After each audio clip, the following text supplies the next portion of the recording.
Vincent, what's up, man? Hey, man. I want to start easy. It seemed like you had a lot of fun on this film, and I'm curious if that's something that becomes more important to you as your career goes on. That's a good question. I don't know. Maybe. I feel like there's lately there's been some pretty intense parts that I've been playing, like the one I do for Marvel and stuff. It's always nice to try and find something where I can just approach it from a completely different place. I think that also has a lot to do with it, like why something might seem lighter or more off the wall kind of stuff. I enjoy that. My life is more like that than it is, like the bad guys. You're that I saying that play. you don't act like No, Kingpin in your day-to-day life? That's I disappointing. surprisingly enough, I do not. Just because something's fun, though, it doesn't mean it's not a challenge. So I'm curious, how does a role like this challenge you in ways that, like you just said, one of your more serious roles might not? Well, with this kind of thing, it's with this director, F. Gary. He wants you to make the character specific and different than the other characters, and he did that with everybody, not just me. And so he allows you the freedom. He wants you to have freedom and take chances, and so that helps a lot. It's and so the task at hand is to figure out how you're going to do it, and then figure out how it can actually help service the story, and rather than not. So developing the characters, the way they would look, the way they would sound, I think was the challenge. It's always fun for me to kind of begin to execute the characters that I planned on playing, or the character that I planned on playing, and to see how it's going to work, how it's not going to work, and stuff like that. So that bit was challenging on this too,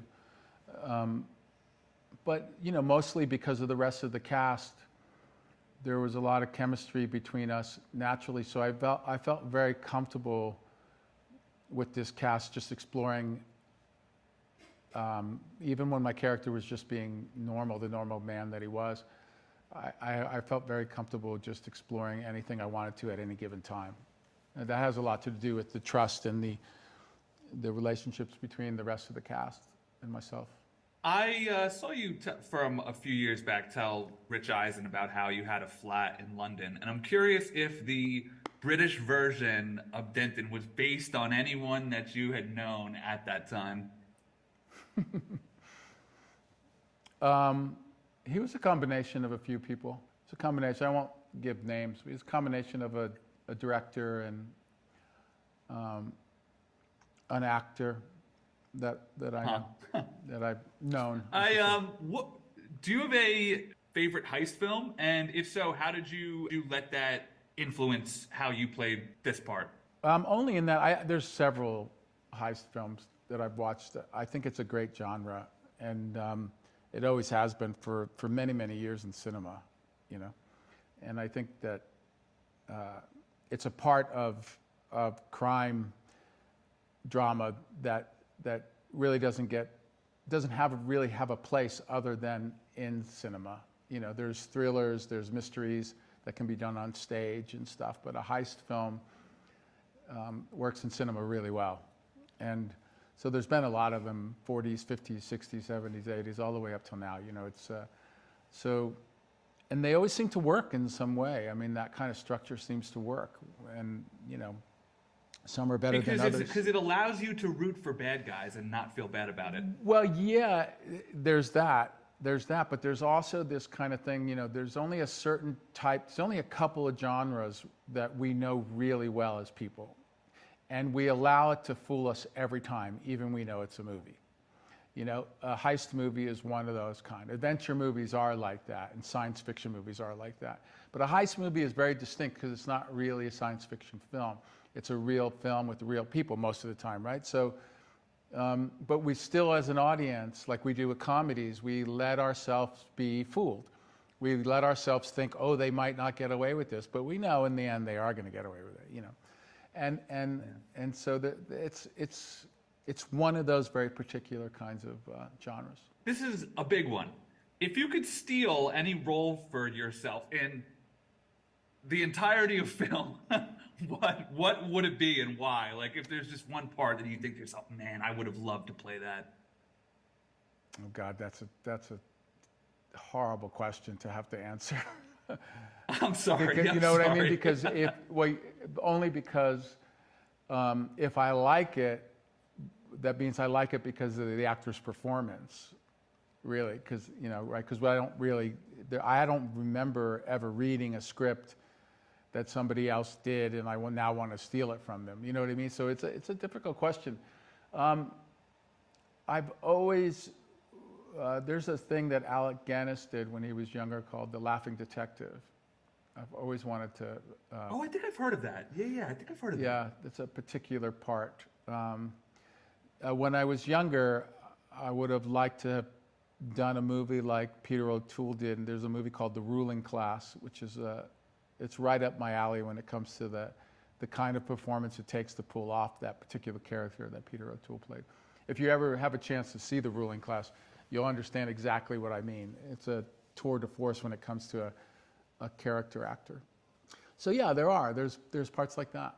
As I said, I watched you speak to Eisen, and you were explaining how you got your role in Full Metal Jacket by sending a tape to Kubrick. And I'm curious, do you think a young actor would even be able to pull something like that off today? And what do you think your answer says about the current state of the business? I think it's tougher for actors, but because of the whole videoing yourself, taping yourself stuff. But that video that I sent Stanley Kubrick was a self-tape.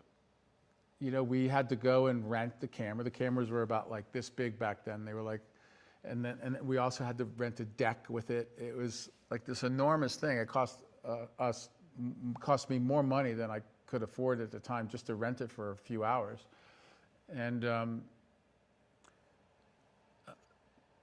you know, we set it up, and I did this monologue that I was doing from a play that I was doing at the time. So it was kind of like a self-tape, you know. Yes, I was fully committed. My performances there was fully committed, and then I sent that one, and then he called me a couple weeks later and asked me told me that he sent me some words, and to put it on tape again, the words that he had sent me on tape, which I did. And so again, that was another self-tape. There was nobody helping. It was me and my friend Steve Marshall. There was nobody directing. There was nobody, just us, the two of us. We were going by the manual on the camera because we rented it from a camera place. And we just shot it. I did like 10 takes of the words that he sent. And again, I was fully committed. So, you know, my daughter's an actress, Layla George. Her career is about to take off, I believe, and I've helped her with self-tapes where I'm the voice, you know, of the other actor. I really think that's very cool to like pass that down, you know. Well, yeah, especially because she's doing well. She's very talented, so that makes me very happy. So the idea of it being different, it is the amount of times that actors have to do it, go on self-tape and not meet anybody before they do that, is a little crazy, and it must be very difficult. I have sympathy for them.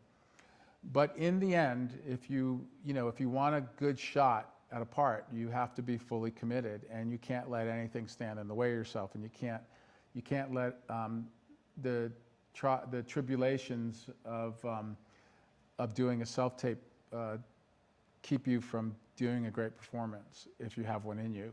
And but I cannot imagine I would have no idea how to get an agent Like actors, young actors come up to me all the time and ask me, and I have to tell them the truth. It's so different. You know, I literally used to put my foot in the door when people were about to close it. You know, you could knock on doors and give people your picture and say, hey, I'll do a monologue for you right now. You know, I used to sit in offices in front of casting directors while the office was running. People walking all around, and then I would sit in a chair in front of this desk of this casting director, and I would do a monologue.